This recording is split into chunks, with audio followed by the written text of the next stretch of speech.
Sir આજે આપ જાણો છો તેમ આજે ભારત ચેમ્પિયન્સ ટ્રોફીમાં દુબઈ ખાતે ચેમ્પિયન બન્યું છે અને ન્યુઝીલેન્ડની ટીમને હરાવેલી છે. આપ જાણો છો જ્યારે બી ભારત વિજેતા બને છે ત્યારે સુરતીઓ બધા જ લોકો ભાગળ ખાતે આનું સેલિબ્રેશન કરતા હોય છે. આજે તો ભારતે જે ચેમ્પિયન્સ ટ્રોફીની અંદર વિજેતા બન્યું હોય, સુરતના તમામ સુરતીઓ આજ ભાગળ ખાતે એકઠા થયા અને આનું જબરજસ્ત સેલિબ્રેશન કર્યું. પોલીસો પણ બંદોબસ્ત સાથે જાળવ્યો.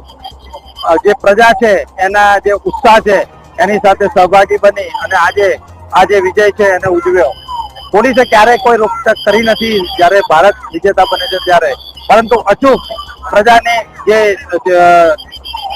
જે સાચવવાનું હોય એ અંગે અચૂક ધ્યાન રાખતી હોય છે. આજે પણ પોલીસે પ્રજાને સંપૂર્ણપણે એન્જોય કરવા દીધી અને કોઈ પણ જાતનો લો એન્ડ ઓર્ડરનો પ્રશ્ન ઉભો ના થાય તે પ્રમાણે પોલીસે સંપૂર્ણ ધ્યાન રાખેલું હતું. આપ જાણો છો તેમ રમજાન મહિનો પવિત્ર ચાલતો હોય, મુસ્લિમ બિરાદરોનો પવિત્ર રમજાન મહિનામાં જે લોકો રોજા પાડતા હોય અને રોજા જ્યારે ખોલતા હોય ત્યારે એકદમ રસ્તા ઉપર પબ્લિક હોય છે, પરંતુ આજે મુસ્લિમ બિરાદરો પણ આજ જ્યારે ભારતનો જે વિજય થયો છે તેની અંદર ઉત્સાહ એ લોકોએ પણ ઉજવેલો છે અને તમામ સુરતીઓએ આજે સંપૂર્ણપણે વ્યવસ્થિત રીતે ભારતનો વિજય ઉજવેલો છે અને ભારતીયોને તમામ લોકોને હું આજે જે વિજય મેળવ્યો છે તેમાં હું બધાને અભિનંદન આપું છું. Thank you.